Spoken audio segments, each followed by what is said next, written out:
Constitution and state organization. Sedent arma togae, concedat gloria linguae.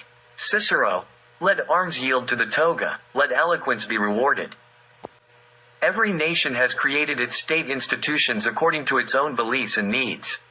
Aristotle said, the best constitution is the one with which the state is happiest. One thing is certain. In any organized society, there should be a certain authority that ensures order and safety for the community members. The first archetype of authority that emerged was the leader of the community, regardless of the title used, prince, zupan, king, or emperor. The title was somewhat proportional to the size of the community and established customs. This was a monarchical system, whether the monarch came to power through inheritance or election. Hence, there were two types of monarchy, elective and hereditary. The second archetype of authority is an elected individual for a specific period. This is a republic. The good and bad qualities of each of these systems can be debated indefinitely, but one thing is certain. All holders of power must be accountable to someone for their actions in relation to and on behalf of the people.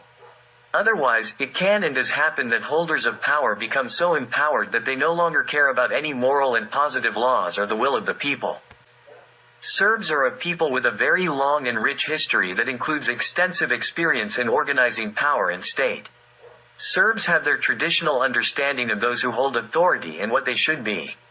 Throughout their long history, they have never accepted a foreigner, someone who is not aligned with Serbian moral and duty concepts, governance practices, and responsibilities towards the nation, to be at the helm of their state.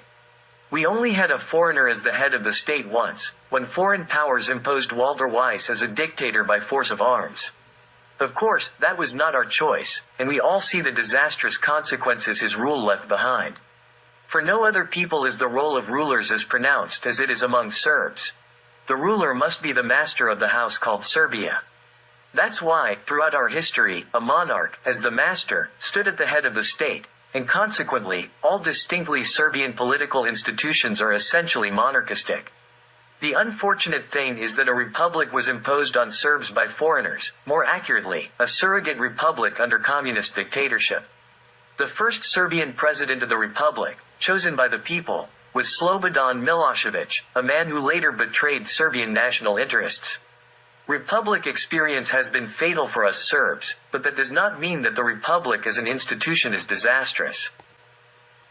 From the concept of understanding the role of the nation's host, the tradition emerged of selecting the monarch from among the people. All Serbian dynasties were established in this manner. The Serbian understanding of the ruler's role is broad and democratic. Serbs want a leader, but not a dictator. We are particularly sensitive to justice, which carries the idea of a higher order in society among Serbs. Hence the saying, justice holds the land and the cities. Justice is the pride of the people, and that's why the goddess of justice is called Dika. Since ordinary people are the ones who administer justice, that is, enforce the laws, it is not desirable for them to think they possess absolute justice. They are merely executors of a role in society. Therefore, the application of the law, namely the role of the judiciary, should be clear, professional, and swift. Serbia should build its state institutions according to its own beliefs and needs, not based on external dictates.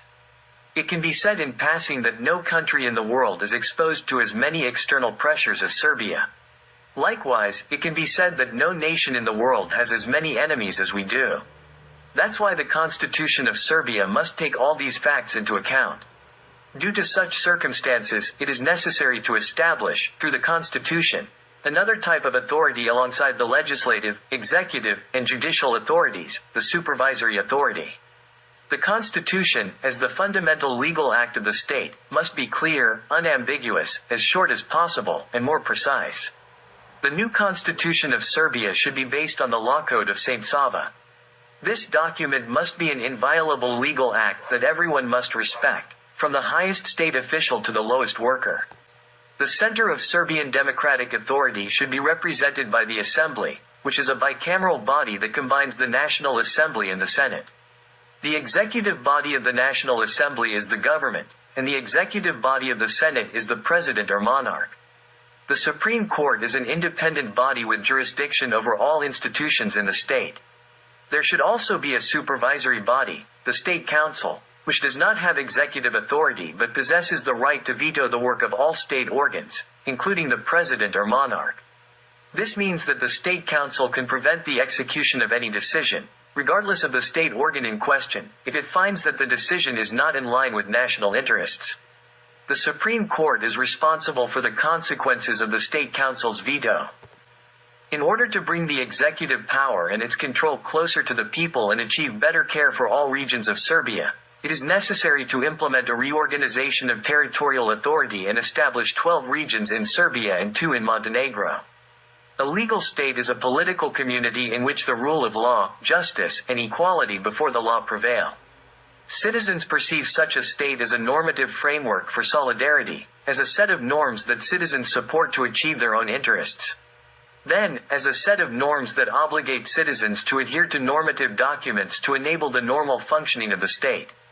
Serbia was a legal state as early as the 14th century when Emperor Dušan added instructions on the implementation of his code.